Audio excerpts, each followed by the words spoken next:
Welcome to the SparkCom podcast, where we talk about trends and what's coming next. How are you doing today, Adam? I'm doing great. I'm Adam Hartung, and you are? Manny Turan. Thanks for the reminder. Today, and just like last week, we're talking about innovators in the month of December here, and looking at some of the successes and failures of great innovators in hopes that our listeners and viewers can learn from their mistakes and learn from their successes. And at the tail end of last show, we kind of talked about Uber as one of these movers. And let's talk about that. Let's start there, Adam. Sure. So Uber is a company that's got a lot of people using their technology, but they're not making any money. And so they're one of those the companies that there's a lot of questions about it. Some analysts say you got to be owning it. Some analysts say don't own it. It's very controversial. So I wanted to take a minute and start saying, well, can we talk a little bit about Uber, understand why it's controversial, help people frame it in their minds, and let's get really focused on the $1 billion investment they made in autonomous vehicles, which they gave up last week. And they said, we're going to throw that technology out the door. And to get rid of it, we're going to put $400 million with it so that it'll be set up as a separate company. So that's kind of where I'd like to go with today. And the way I want to start with this is, Manny, I'd like to ask you, what do you think Uber's value proposition is?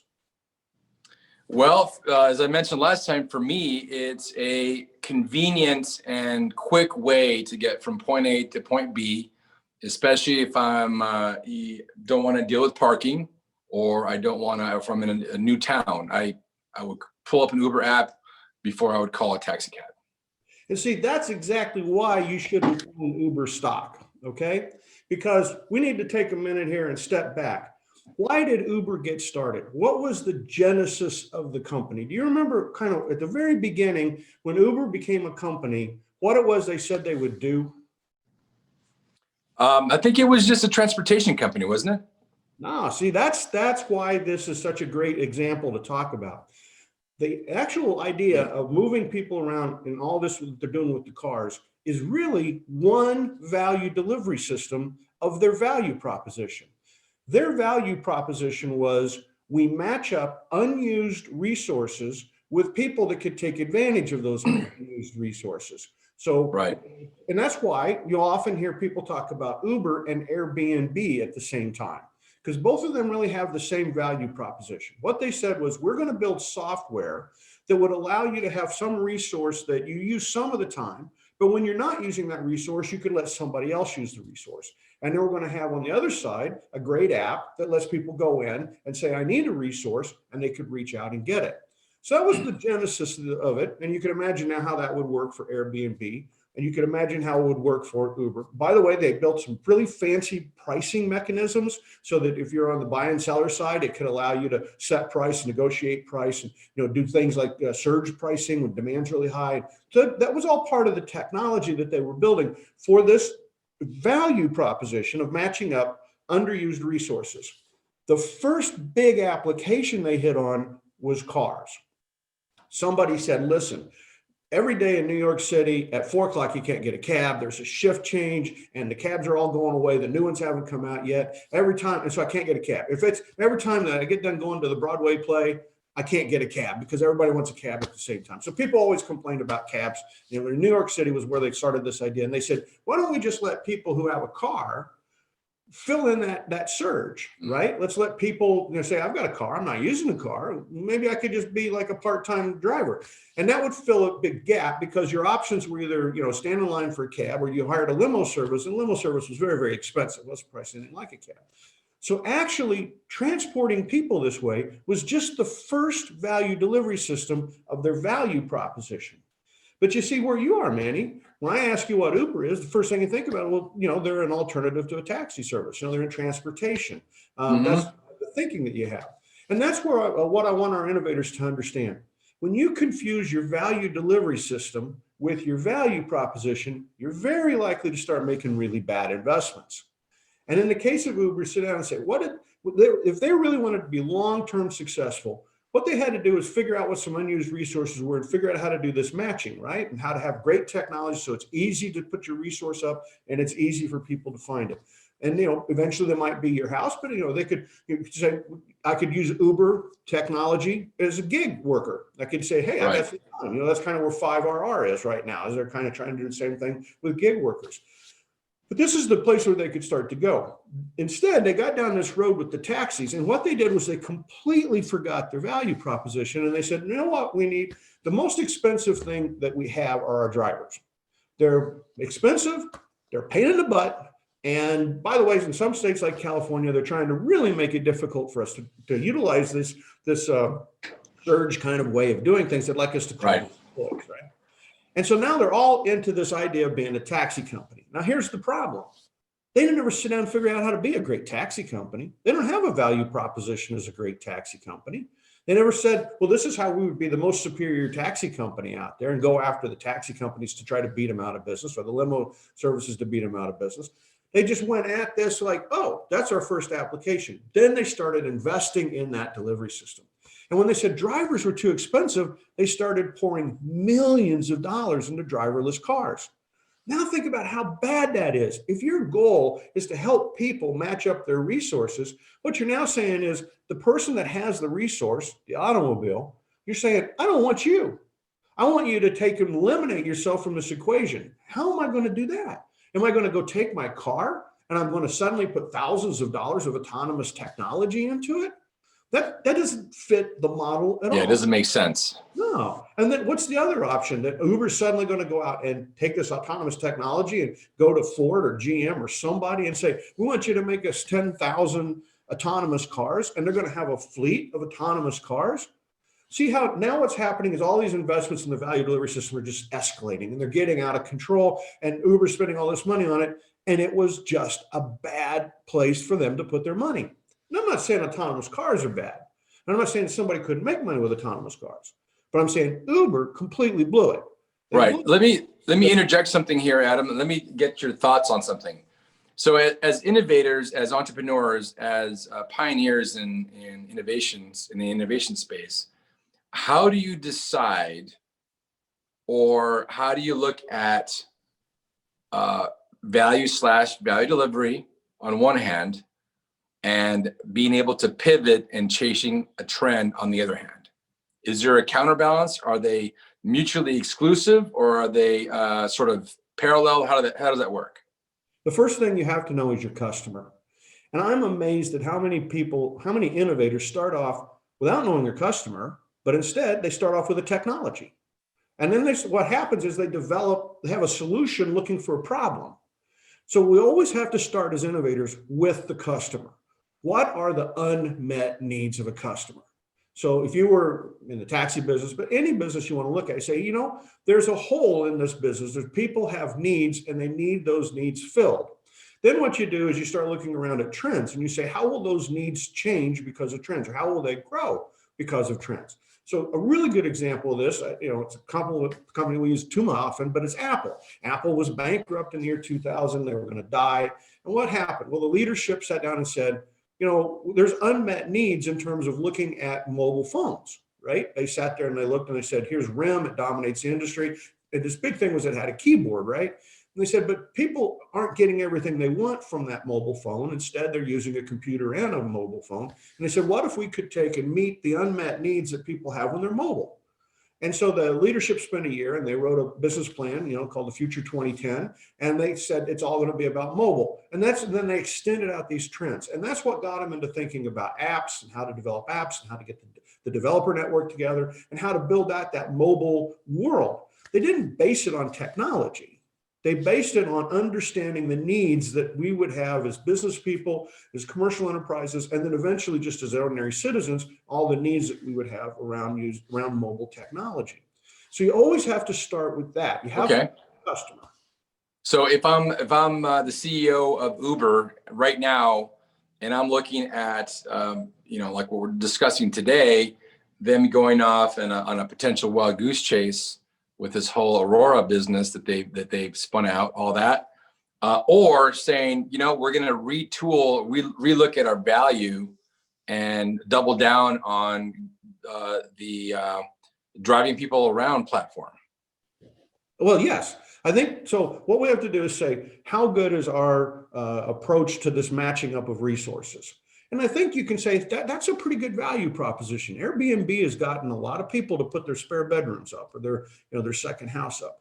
Uber has gotten a lot of people to say, I like an alternative to traditional taxis and limousines. And so there's a market there. Okay, we know there's a market there. What Uber needs to do is go back and say, what would make us great in fulfilling that market, right? What are my needs? And so sit down. I don't want to be an Uber user like you. That's, it's an alternative. I should be somebody who says, wow, I'm thinking about getting rid of my car or maybe getting rid of my second car because I love using Uber. It's fantastic. We used to say Apple knew what I needed on my mobile phone before I knew I needed it. That's where they need to be. They need to sit down and say, oh gosh, we should be able to track Adam Hartung, all of his uses. We know where he lives. Let's figure out if we could promote to him that we would be his commuting service. That's maybe some way to help get to where I love him. Or Adam always wants a car that's got lots of leg room. Or Adam always wants the cheapest route. So Adam always picks the small cars with whoever's got the lowest cost alternative out there. And they start to know who I am. They put some artificial intelligence with it, and they start to make it really, really superior. And same thing from the driver's side. You hear drivers complain all the time about actions that are taken by Uber, and they say it hurts their ability to make money. Okay, that means you don't know your customer because once again, the driver's a customer. And so what's the value proposition? At one point you could say, hey, sit in your car, take a snooze, we'll call you up and you'll go make $30. And that was, some people said, hey, that's an easy 30, 60, $80. Get that again. You got to get to where you know the needs of that driver and you start saying, in fact, it might be to the point you say, you know what? If you've started to slip into the mode where you're thinking you're going to make a living as an Uber driver, you need to rethink that because our technology and our business proposition isn't about a full-time driver. It's about stopgap utilizing resources that otherwise wouldn't be used. Right. And how does the leadership and really the board members of Uber how did they justify Aurora in the first place? Well, I think, again, you have to go back to the overly great influence we will put on financials with insufficient work on our strategy. Once you start investing in a value delivery system, once you develop a value delivery system, it's very easy to look at the fact that that's where all your money has been. It's where your investments are. And you start trying to figure out, how do I get better? Remember the encyclopedias, they were in the information business. But what happened was they got so involved in their delivery mechanism, which was books, that whenever the internet came along, they didn't see it as an alternative. They forgot what their value proposition was, and they kept using technology to make better and better and better books, right? And so that's because you get financially driven. It's one of the reasons you don't ever want to let the investment bankers or the bankers tell you how to set your strategies as an innovator, because they're going to tell you to only do the things that have incremental cost. In other words, can we get into that? Or we're already into it, $1 million, let's add 100,000. They're looking at that next increment. They're looking at the financials, and they're very focused on, how do I lower the cost of my existing value delivery system? Right. And they're not thinking about, well, what's my real value proposition and how could I do something that's alternative? Because one of the big things that needs to be happening in Uber is there needs to be a group of people over there in blank space that are sitting out there saying, well, how else could we use this technology? Yeah. What markets are there for this technology? Could it be, I'm in a position, for example, that living in Vegas, I have to go to LA fairly, frequently, and I have a choice. I can either drive my car on Highway 15, which is almost always a disaster for 4 to 5 hours, or I can go and park at McCarran Airport, wait in line, go through TSA, get on an airplane for 25 or 30 minutes to then deal with all the hassles I have to deal with at the airport in Los Angeles. Neither alternative is great. And I don't want to go sit on a bus with 30 of my closest unknown people, right? Yeah, so, especially now. So here's another market where you could match up. There are people every day going between LA and Vegas. But like I said, the roadway's a disaster. Most of those cars have one person in them. At least half cars have one person. Yeah. Maybe you could replace buses, right? That could be an application. But that's what I'm trying to say is you got to start to understand the customers and their unmet needs. Right. Your solution on those unmet needs rather than constantly investing in the value delivery system. Did you hear what Elon Musk said a couple of weeks ago regarding one of the big problems in business in America today? What did he say, Manny? Too many MBAs. I agree with that. I actually agree with that. And it's because of that structured thinking. You know, what they don't teach you how to be an innovator in business school. That if you're lucky, there's one class, right? Most schools don't care about it at all. They think it's unstructured. They think you can't have a systematic approach. Of course, we know that's Right. different. That's why we put Of course. the two together, right? We know that you can systematically be an innovator. And so, but these MBAs are mostly taught one thing. They're taught how to get better at what already exists, you know, how to sell more of what exists, how to make more of what exists, how to lower the cost of what exists. They very much are focused on doing more, better, faster, cheaper. That's really what an MBA teaches people. Yeah. How to be an innovator. I mean, to use the fire example, their job is to keep the fire burning. Yeah. They're not the spark that gets it started. And not to say they're not. I mean, we're painting a pretty broad brush here, but I know that in my day, some of the MBAs I've worked with, very capable, very smart business people in running the business, but weren't innovative thinkers and weren't interested in any risk, weren't interested in leaning into any one direction as it might compromise the rest of the business. And Right. that's fine, because I think you've got to have the interplay. But I also tend to agree that there's a lot of companies that are run by MBAs rather than true entrepreneurs and executives. And the thing I want our audience to understand really clearly is that if you're an innovator, you put the customer first, the business model first, the technology and the inventions come later. Because the winner, the person who makes all the money, is the one who understands the customer. So if you go invent a product and you're out there running around trying to sell it, you got a problem because you've got a solution looking for the problem. If I've got the problem and I see that some technology will help, I'm in this catbird seat. I can say, hey, I know the customer. I could use your technology, but I'm going to decide how much I'll pay for it. And I'm going to give you access to the customers. You've got nothing if you just got the technology. You need those customers to buy it. I can fit it into my business model. So innovators, the guys who make a lot of money, the Tony Hsiehs of the world, right? The ones, the Elon Musks of the world, what they're doing is they're not looking at the technology first. They're looking at the needs first. And Bezos is great at this. He's looking out there saying, what are people's needs? He started off delivering books when in a time when there was this thing, you went to a bookstore and then all it had were the popular books, and you had to get out a glossary and you looked up the ISBN number of other books, and then they had to go order it and send it in. That was very inconvenient. He said, look, I can just do that for you. Just tell me the ISBN number, I'll ship it straight to your house, and it'll be cheaper and it'll be faster, right? And it was a better way to get books delivered into people's hands. He saw an unmet need. Then he just kept saying, as he talked to customers, he saw more and more and more needs that they could fulfill, right? So our audience needs to understand, it's not the inventors that make money. Not that inventing is bad or good. I like inventors, but if you're an innovator and an entrepreneur, the customer comes first. And the best example of this is Segway. I never met a person that didn't think a Segway was cool.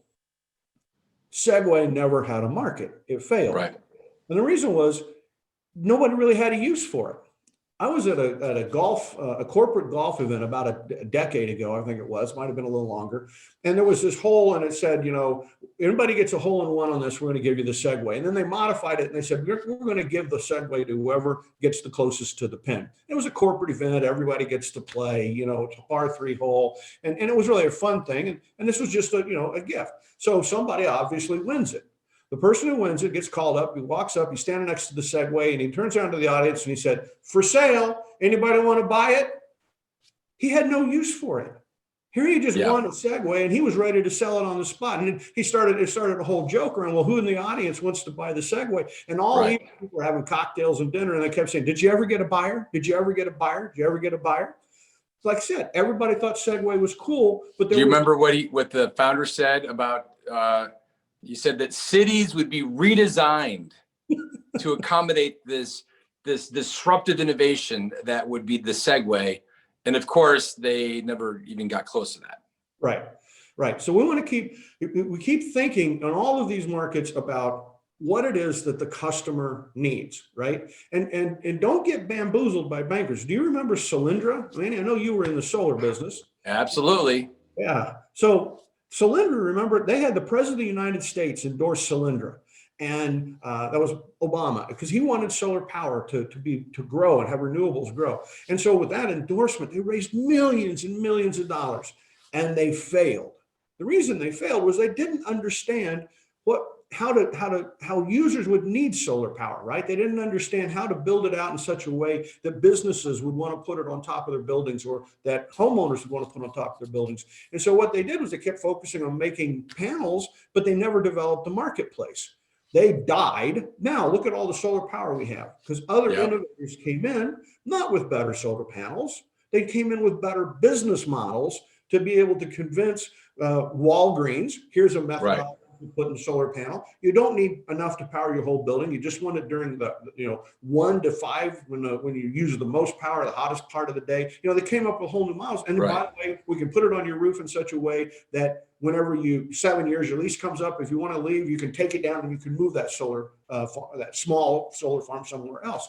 So you see, it's people who came up with these innovative applications of the solar panels, looking at the needs Walgreens would have, and they capture the money. And that's what we're about here, right? We're about training people, teaching people, entrepreneurs, how to make more money, how to be more successful. Yeah. And that's the way, is the customer, and then you go find the technology. Yeah, and it's remarkable how many times we have conversations with folks and we talk about innovation, and the first thing they jump in on is, oh, you mean inventions? Yeah. Not quite. There is a loose bond between potentially a technology and an innovation, but it doesn't have to be that at all. I mean, go back to the example of Uber. In the end, their app is not that special, but their business model is very remarkable, but their app is not that special. I mean, it's what? GPS with a two-sided app. That's all it really is. And they need to get that to where it's much more fulfilling for me, so that I'm using that a lot more robustly. That's the big thing. It needs to be able to know how I would use an Uber, when I would use an Uber. It needs to be much more than just that small two-sided app. And they need to put their investments there. Now, and again, we can even see this in big corporations.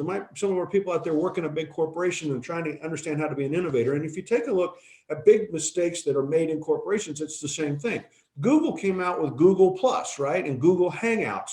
What did they say? They said, oh, look at Facebook, look at social media. And they said, we're Google. We can make better technology than Facebook can make.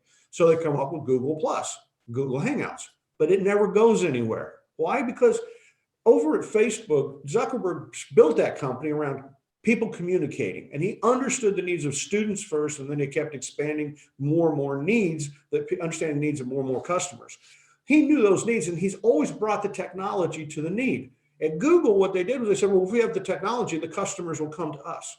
Sorry, innovators, doesn't work that way. Yeah. They're not going to come to you. So you really have to know that customer. And right now we have a problem that, Facebook looks like they're going to get sued, or they have been sued by the FTC. And people are saying that Instagram was a monopolistic act. I couldn't disagree more. If you remember what was going on back in those days, there were already people out there that had applications that let people exchange pictures, right? I mean, it already existed as a technology. It was Facebook that said, you know what? These people want to have this as a communication tool. We need to have that capability inside of Facebook so that you can use words or you can use pictures. And they saw how Instagram would fit in. And then they made a huge investment. They spent $12 billion to buy that so that they could now have the technology that they could start to integrate. That's really well thought out. Google, on the other hand, said they didn't pay any attention to the customer. So well, that's interesting. And we talk about this in our course and just in general. And what we talk about is the idea of a success formula, that you hear the word and you think that's a good thing. And it's a good thing for the beginning part, but not for the end part. And it seems as though sometimes the bigger you are, the more arrogant you become, in that anything you touch is gold. Google's a great example, or Alphabet, the parent company. And we see that every day of these companies that they feel like they're too big to fail. Yeah. And, even the monolithic and long-lived Sears eventually is now on the ropes because of that mentality. So why was Tony Hsieh able to make himself a billionaire? He made it not because he understood the internet. In fact, there was already a site out there called shoes.com. And the guys who ran shoes.com, I'm sorry, ladies, but they were all men. And the shoes.com folks, They literally spent all their time on the technology, trying to figure out how we could improve the technology and sell on the internet and deal with these problems. Tony Hsieh sat down and he said, what are people's needs? If they're going to buy shoes on the internet, what do they need in order to make that happen? And he built Zappos around the customer needs, and he bought the technology that had to go with that. Nobody ever called Zappos a great technology company, but Hsieh became a billionaire. And that's the part that we really have to start to understand with our the people watching our podcast. I really hope they start to understand is that it's really starts with that value proposition. Know the customer and know what you're giving them as value. Not the toy, but the real value. What do they get out of this? Do they get more time? Do they get more freedom? Do they get more flexibility? Does it make their day better? Do they save some money? I mean, that could be part of it, but saving money is never all of it. There's more to it than that. Well, what you're saying here is a great segue to talking about our upcoming course, Think Innovation. It basically helps to change your mindset, because this is not just a recipe. This is really a mindset shift. You have to think like an innovator in order to have the courage to make these decisions to take your company potentially in a new direction. I mean, we've talked about this time and again, where the pain required to move like Netflix away from DVDs into this new streaming technology was significant. Yeah. But it had to be done so that the company could not only survive, but ultimately thrive and become the biggest media company in the world. As of July 2020, a few months ago, they are now the biggest media company in the world. And so our course that's going to be released here this week is going to help innovators look at, and those that want to be innovators, look at a process to help change their mindset and understand all the concepts that we talk about in our podcast. Yep. You want to be Reed Hastings and Netflix. You don't want to be Dish or Comcast. The technology guys have not made the money. The ones who own the customer and know customer needs are the ones who are going to make the money. And when we get our sights set in the right place, and then we put the resources to helping those needs be met, boy, that's when you're going to start to find your way going to the bank with baskets full of cash. Absolutely. Absolutely. Well, thank you for today, Adam. Go to our website, sparkpartners.com, for more information on Spark Partners and on our course. And great talking with you, Adam. We'll see you next week. Have a good one. Talk to you later, Manny. Take care.